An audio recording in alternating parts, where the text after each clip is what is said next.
Period 1. This is probably one of the most important time periods in history. This is because this is the time when the agricultural revolution happened.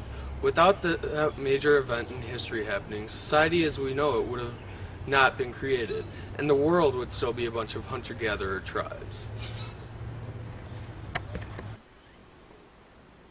Period 2. The most important thing that came from this period was the Silk Road. It is very important to the history of the world because it connected China and Europe and let them trade with each other. It also let the people of China and Europe know it wasn't just their own civilizations that existed. Then 3. During the Middle Ages, the most important part was the Knights Code called chivalry. It kept the knights from mass murdering people because they thought they were spirited.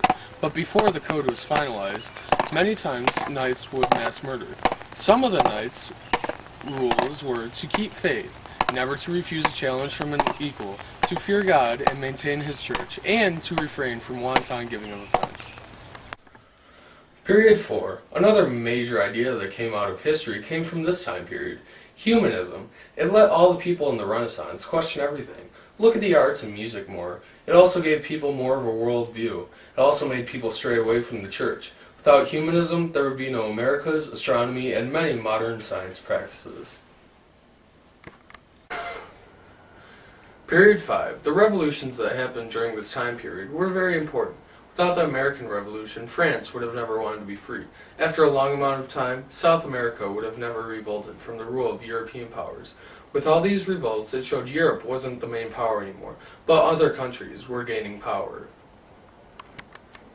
Period 6.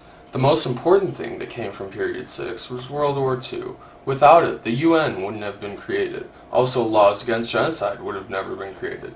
The US would have never become a superpower of the world. Same goes for Russia. If these two countries had never become superpowers, the Cold War would have never happened. Women's rights got moved along because of women working in factories, and when the men came home, the women did not want to quit their jobs.